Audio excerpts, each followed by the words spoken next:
I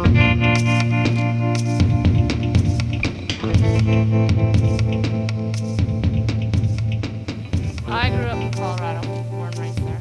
So.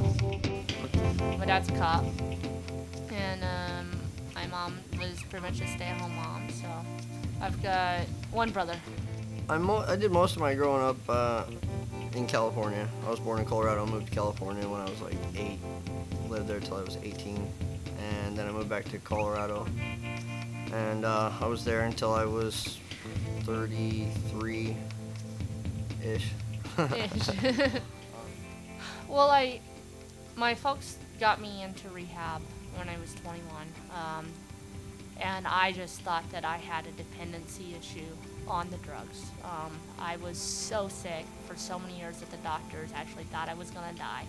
They told me I'd never turn 21 years old, and they gave me as much of whatever I wanted as often as I wanted, and it was never monitored, and I could use it in any form, IV, nasal, any form out there, as often and as easily as I wanted.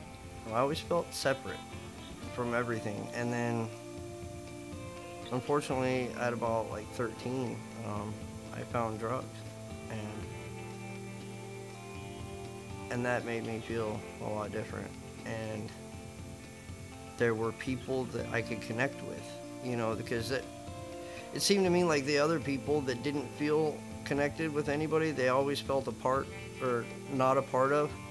We became a part of with each other, and that wasn't a good thing. But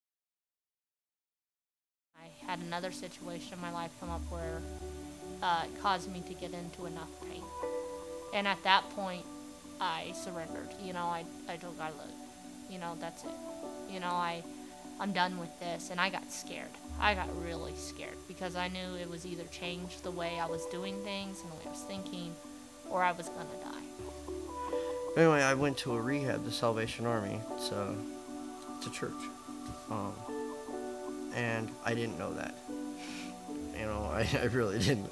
I knew they had a 6-month program where you went there and you lived there and you worked there and you wore their clothes and you ate their food and I didn't have to go to jail, and that was a big kicker. That saved me 30 months in prison. Another guy in the program, he'd been there for a little while, he told me, he says, there's only one way you're gonna get through that pain and get to where it doesn't hurt like that anymore. And I was like, what is it? I'll do it. And he says, you need to go in the chapel. And he says, right now is the perfect time. It's evening. There's no one in there. You just need to go in there and you need to get alone with God. And put your face to the floor and find out what it's all about. And the quietness in there and everything. And I just felt this huge relief. And I was like, please come into my life and show me how to live better, 'cause I said, the way I've been behaving the last 20 years, I'm never gonna feel better. I walked out of there and I was just in tears, and I was like, I couldn't even, I didn't want anybody to see me like that,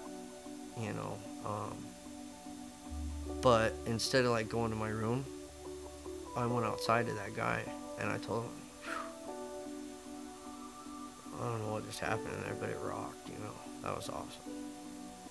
And I started reading my Bible at night and doing different things, and then one day I realized that what I had done in the chapel that night was I had actually really prayed for the first time. And so I decided maybe I'd try that a little bit more, and that's worked out pretty good so far. It's getting a lot better. My name is Shane. I'm Shannon. And we're a story of hope. Have a nice day.